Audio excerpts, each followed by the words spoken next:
January 23rd, 1968. The Sea of Japan, 15 miles off the North Korean coast. The USS Pueblo, a lightly armed intelligence-gathering vessel disguised as an environmental research ship, conducts routine electronic surveillance. On the bridge, Commander Lloyd M. Butcher scans the horizon through binoculars, watching fishing trawlers in the distance. The temperature hovers near zero. Ice coats the deck railings. The crew of 83 men, most in their early 20s, performs their duties in the cramped spaces below deck, intercepting North Korean radio signals, monitoring radar frequencies, collecting the intelligence that fuels Cold War strategy. At 11:45 hours, a North Korean submarine chaser appears on the horizon, moving at high speed directly toward the Pueblo. Within minutes, 3 torpedo boats join the pursuit. Commander Butcher orders the crew to maintain course. They're in international waters, 15 miles offshore, well beyond North Korea's 12-mile territorial limit. What happens next will become one of the most controversial incidents of the Cold War. The only U.S. Navy ship still held captive by a foreign power. An 11-month ordeal of torture, starvation, and psychological warfare, and a crisis that brings the world to the brink of nuclear war. This is the story of the USS Pueblo, and the 82 men who survived hell to tell it. The USS Pueblo wasn't designed for combat. Originally built as a light cargo vessel in 1944, the ship was converted in 1966 into a Banner-class environmental research ship, at least on paper. In reality, the Pueblo was a SIGINT platform, signals intelligence, designed to operate close to hostile shores, intercepting radio communications and radar emissions. At 176 feet long, displacing 906 tons, the Pueblo bristled with antennae and electronic equipment. Below deck, specially trained cryptologists worked in a compartment called the Sod Hut, Special Operations Detachment, monitoring North Korean military communications. The ship carried sophisticated direction-finding equipment, tape recorders, and classified code machines that could intercept and decrypt enemy signals. But the Pueblo's defenses were laughable. 2.50 caliber machine guns mounted on the deck, frozen solid in the winter cold and covered with canvas tarpaulins. No armor plating, no meaningful speed. The ship's maximum was barely 13 knots. No destroyer escort for protection. Commander Lloyd Mark Butcher, 39 years old, had taken command of the Pueblo in December 1967. A veteran naval officer who had survived a brutal childhood in orphanages and foster homes, Butcher was known for his informal leadership style and genuine concern for his crew. He ran a relaxed ship, perhaps too relaxed by Navy standards. His executive officer, Lieutenant Edward Murphy, Jr., provided the disciplined counterbalance. Murphy, 29, was a Naval Academy graduate, methodical and by the book. The contrast between Butcher's casual approach and Murphy's rigid adherence to protocol would become significant during the crisis ahead. The mission orders were straightforward. Operate in international waters off North Korea, intercept electronic signals, monitor North Korean naval activity, collect intelligence on their radar capabilities. The Navy assured Butcher that similar missions had been conducted for years without incident. Soviet surveillance ships regularly operated off American coasts. It was the game both superpowers played. What Navy intelligence failed to adequately communicate was that North Korea didn't play by superpower rules. The geopolitical context of January 1968 made this mission particularly dangerous. Just 2 days earlier, on January 21st, a 31-man North Korean commando team had infiltrated South Korea in an attempt to assassinate President Park Chung-hee. The raid failed, but tensions on the Korean peninsula had exploded. North Korean leader Kim Il-sung, determined to prove his revolutionary credentials and challenge American presence in Asia, was looking for an opportunity. The Pueblo would provide that opportunity. January 23rd, 1968, 11:45 hours. The North Korean submarine chaser circles the Pueblo, signal flags flying. The message is clear: follow me to port. Commander Butcher refuses. The Pueblo is in international waters, conducting lawful operations. He orders the crew to continue their mission. Within 30 minutes, three North Korean P-4 torpedo boats join the submarine chaser, creating a box formation around the Pueblo. Two MiG-21 fighter jets scream overhead at low altitude, waggling their wings, a universal signal of hostile intent. At 12:15 hours, the situation escalates. The North Korean vessels close to within 25 yards. Sailors with automatic weapons line their decks. Through a bullhorn, in broken English, the North Koreans demand the Pueblo heave to and prepare for boarding. Butcher faces an impossible decision. His orders prohibit surrendering the ship and its classified materials. But he commands a defenseless vessel surrounded by heavily armed attackers. His crew, most barely out of their teens, are intelligence specialists, not combat troops. The .50 caliber machine guns remain frozen solid, useless. He orders the crew to begin emergency destruction of classified materials. Below deck, pandemonium erupts. The destruction system, designed to quickly dispose of sensitive documents, proves woefully inadequate. There are thousands of pounds of classified documents, code machines, cipher materials, technical manuals. The incinerator can handle maybe 50 pounds per hour. The men begin frantically throwing papers into the furnace, but it's like trying to empty the ocean with a bucket. At 12:45 hours, the North Korean submarine chaser opens fire. The first burst of 57 cannon shells slams into the Pueblo's hull. Shrapnel tears through the thin metal structure. On deck, fireman Dwayne Hodges, 20 years old, is struck in the groin and leg by shell fragments. He collapses, bleeding heavily. Maury shells impact the superstructure. The pilot house windows shatter. Commander Butcher suffers shrapnel wounds to the ankle and rectum. Blood runs down his leg, pooling on the deck. Several other crewmen sustain injuries from flying metal and broken glass. Butcher realizes he has no choice. Continue fighting, and his entire crew will be slaughtered. The North Koreans clearly intend to capture the ship regardless of casualties. He orders the engines stopped and signals his surrender. But the nightmare has only begun. At 13:32 hours, North Korean sailors swarm aboard the Pueblo, automatic weapons raised, screaming in Korean. They strike crewmen with rifle butts, forcing them to kneel on the frozen deck with hands behind their heads. Anyone who moves too slowly receives a blow to the head or kidneys. Below deck, the destruction efforts continue desperately. Cryptologist Don Bailey smashes code machines with hammers. Others shove documents into the incinerator until it glows red-hot and threatens to explode. But there's too much. Tons of classified material remain intact, including the most sensitive cryptographic equipment, technical manuals describing how to use it, and months of intercepted North Korean communications. The North Korean boarding party discovers the destruction efforts and reacts with rage.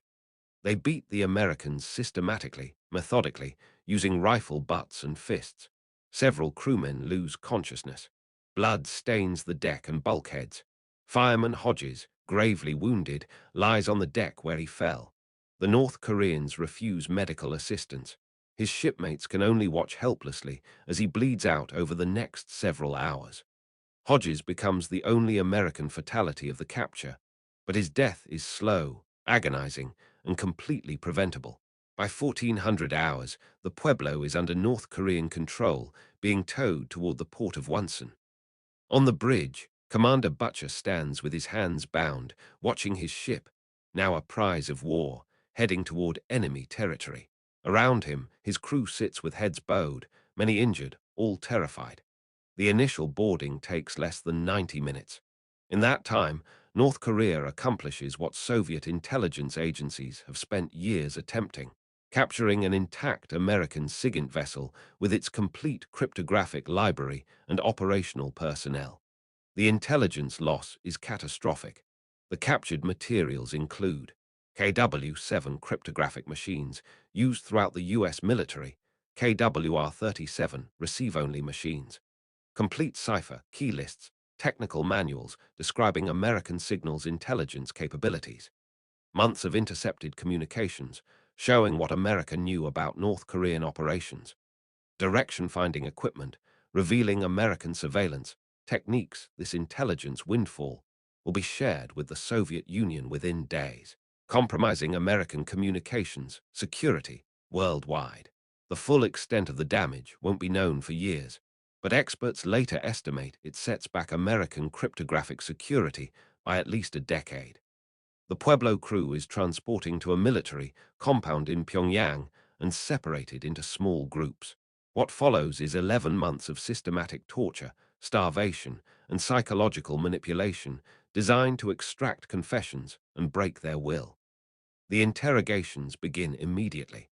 North Korean intelligence officers, trained by Soviet advisors, employ techniques refined over decades of communist prisoner handling: sleep deprivation, stress positions, systematic beatings, mock executions. Commander Butcher receives special attention. His interrogators demand he confess to violating North Korean territorial waters, conducting espionage, and provocative acts of aggression. When he refuses, they torture him in front of his crew to break their resistance. The technique is brutally effective.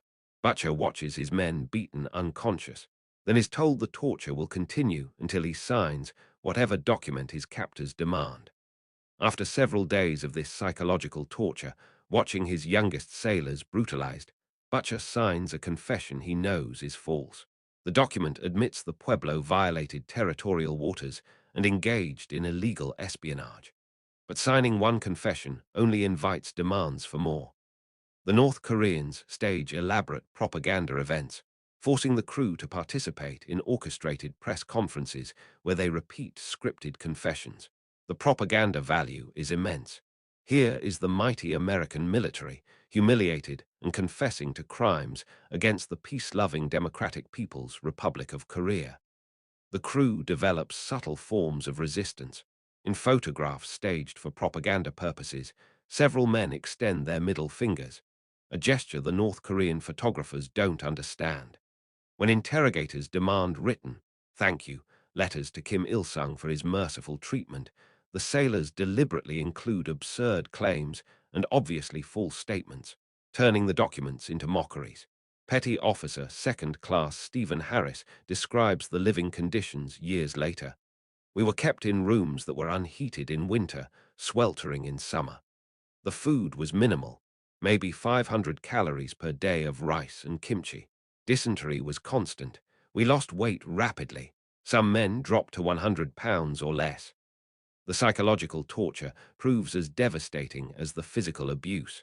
The crew is denied information about rescue efforts or diplomatic negotiations. They have no idea if the American government is even trying to secure their release. The isolation is absolute and deliberately disorienting. Several crewmen attempt suicide. Others retreat into catatonic states. The North Koreans respond with more beatings, not medical care. Mental illness is treated as malingering, weakness as insubordination. Commander Butcher continues to receive the worst treatment.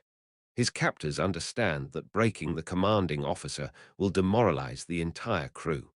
They beat him regularly, deny him medical care for his wounds, and force him to watch his men tortured. The psychological weight of command becomes unbearable. He is responsible for every man's suffering, yet powerless to stop it. In October 1968, the North Koreans discover the meaning of the middle finger gesture appearing in propaganda photographs. Their response is swift and brutal. What follows becomes known among the crew as Hell Week, 7 days of the most intensive torture yet experienced. Crewmen are beaten with boards until they can't stand. They're forced to kneel for hours in stress positions, struck with rifle butts if they move. Mock executions become routine, guns pressed to heads, triggers clicked on empty chambers. The message is clear. The Americans have no rights, no protection, no hope. While the crew suffers in North Korean captivity, the incident triggers an international crisis that nearly escalates to war. President Lyndon Johnson receives notification of the capture within hours. His initial reaction combines fury and frustration. The United States is already mired in Vietnam, facing a growing anti-war movement at home. The Tet Offensive will begin just 1 week later, fundamentally changing American perception of the war. Now, a second crisis in Asia threatens to expand the conflict. The Joint Chiefs of Staff present military options: strike North Korean naval facilities in retaliation, mine Wonsan Harbor, launch air strikes against military installations. Some advisors advocate for a special operations rescue attempt, but every option carries enormous risks. North Korea maintains close ties with both the Soviet Union and China. Direct military action could trigger a wider war. The crew is held hostage. Any rescue attempt would almost certainly result in their execution. And the timing couldn't be worse, with American military resources stretched thin by Vietnam. Johnson opts for a diplomatic solution, but the negotiations prove agonizingly slow. North Korea demands an admission of wrongdoing and an apology from the United States. The Johnson administration refuses. The Pueblo was in international waters, conducting lawful operations. The stalemate lasts for months. Behind the scenes, frantic diplomatic efforts attempt to find a compromise that allows both sides to claim victory. The breakthrough comes through a creative legal fiction. On December 23, 1968, exactly 11 months after the capture, the United States signs a document admitting the Pueblo violated North Korean waters, apologizing for espionage activities, and guaranteeing no future violations. However, before signing, the U.S. representative publicly states that the admission is false and coerced, signed only to secure the crew's release. This legal sophistry allows both sides to declare victory. North Korea has its signed confession. America publicly repudiates the confession while signing it. Neither side is satisfied, but both can claim success. The next day, December 24, 1968, Christmas Eve, the crew begins crossing the bridge of no return at Panmunjom into South Korea. The crossing is deliberately staged for maximum drama. Each man walks individually across the bridge, a journey from captivity to freedom that takes hours to complete. Fireman Dwayne Hodges makes the journey in a coffin. His remains finally return to his family after 11 months. The crew's return to American soil should have been a moment of pure triumph. Instead, it becomes complicated by immediate controversy. The Navy convenes a court of inquiry to investigate the capture, focusing particularly on Commander Butcher's decisions. The questions are brutal and unforgiving. Why didn't Butcher scuttle the ship? Why did he surrender without a fight? Why was so much classified material captured intact? How could he allow his crew to participate in propaganda activities? Butcher and his crew testify about the impossible situation they faced: a defenseless ship, no meaningful support, overwhelming force. But critics argue he should have fought to the death rather than surrender classified intelligence capabilities. The Court of Inquiry recommends a general court-martial for Butcher and Lieutenant Murphy for surrendering the ship and allowing capture of classified materials. The recommendation shocks and outrages the public. These men survived 11 months of torture, and the Navy's response is prosecution. Secretary of the Navy John Chaffee intervenes. On May 6, 1969, he announces that neither Butcher nor any crew member will face court-martial. They have suffered enough, Chaffee states simply. But the controversy doesn't end. Within the Navy, opinions remain divided. Some officers believe Butcher should have destroyed his ship rather than let it be captured. Others argue he made the only possible decision to save his crew's lives. The debate continues for decades. The intelligence damage proves catastrophic and long-lasting. The captured KW-7 cryptographic machines compromise American communications security worldwide. The Soviets gain access to American cipher technology they've spent years trying to penetrate. The damage assessment takes years to complete, and some aspects remain classified even today. North Korea gains enormously from the propaganda victory. The captured ship validates Kim Il-sung's revolutionary credentials and demonstrates North Korean willingness to challenge American military power. The incident becomes a centerpiece of North Korean propaganda for decades, and the USS Pueblo. It remains in North Korean hands today, the only commissioned U.S. Navy vessel held captive by a foreign power. Now a museum ship moored in Pyongyang, it serves as a monument to North Korean victory over American imperialism. Tourists can visit the ship, walk its decks, and view propaganda exhibits describing the crew's confessions. For the crew, the aftermath brings a lifetime of psychological scars. Post-traumatic stress disorder, then barely recognized, afflicts virtually all survivors. Many struggle with alcoholism, depression, and survivor's guilt. The question, "Why did I survive when Hodges didn't?" haunts several crew members for the rest of their lives. Commander Butcher faces particularly severe psychological aftermath. The weight of command decisions made under impossible circumstances, the guilt over his crew's suffering, the controversy over his actions. These burdens prove almost unbearable. He testifies repeatedly before military tribunals and congressional committees, defending decisions made in seconds while under fire. In 1970, Butcher publishes his memoir, Butcher, My Story, detailing the capture and captivity. The book provides his perspective on the controversy, but fails to resolve the fundamental questions about the incident. The Pueblo incident reveals multiple catastrophic failures in American military planning and intelligence operations. First, the mission was approved without adequate risk assessment. Navy intelligence assured Butcher that similar missions had been conducted safely for years. What they failed to consider was the dramatically increased tension on the Korean peninsula in January 1968. The North Korean commando raid on the Blue House just 2 days before the Pueblo's capture should have triggered mission cancellation. Second, the ship was inadequately defended for its mission. A SIGINT vessel operating close to hostile territory should have had destroyer escort, functional defensive weapons, and emergency destruction systems that actually worked. The Pueblo had none of these. The frozen machine guns symbolized the broader failure, equipment unsuited for mission conditions. Third, the classified materials destruction procedures proved completely inadequate. The crew needed to destroy tons of documents and equipment in minutes. The available systems, a small incinerator and some sledgehammers, couldn't possibly accomplish this task. The Navy sent a ship loaded with crown jewels protected by a paper lock. Fourth, the command structure failed to provide clear rules of engagement. What should a commander do when facing overwhelming force? Fight to the death, surrender to save his crew, destroy his ship.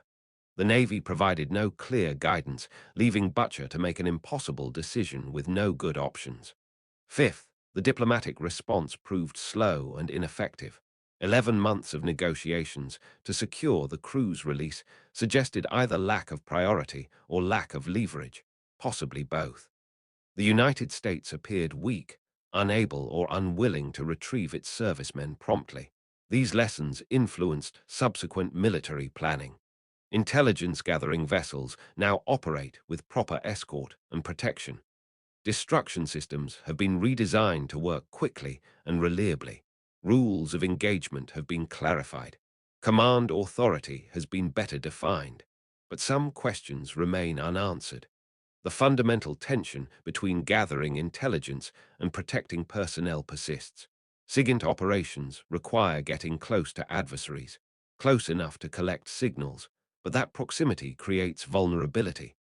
The balance between intelligence value and operational risk remains difficult to calculate.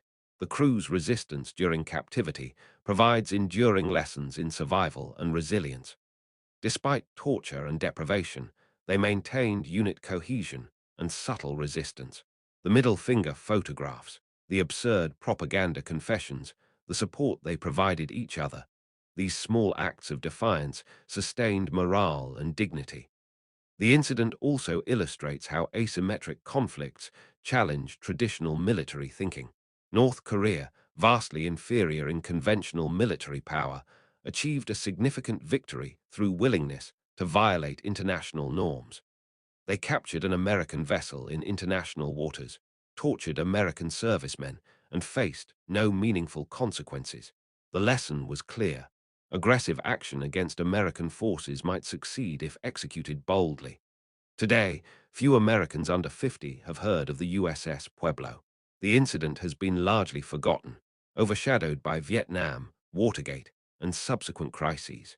But for those who lived through it, the memories remain vivid and painful. The Pueblo Crewmen's Association holds annual reunions, gathering numbers dwindling as age and illness claim members. They remain bonded by shared trauma that few outsiders can understand. These men endured hell together, and that experience created connections that transcend normal friendship. Commander Lloyd Butcher died in 2004 at age 76, never fully escaping the controversy surrounding his command decisions. To the end, he maintained he made the only possible choice to save his crew. History has generally vindicated this view, but the debate continues among military historians and Navy officers. The ship itself remains a ghost, a floating piece of American history held hostage in a hostile capital. It sits moored on the Taedong River in Pyongyang, a museum celebrating North Korean victory over American aggression. North Korean guides recount a fabricated history of the incident, claiming the Pueblo was captured deep inside territorial waters while conducting espionage. The truth, as always, is more complicated than propaganda allows. The Pueblo incident represents a perfect storm of miscalculation, inadequate preparation, and geopolitical miscommunication.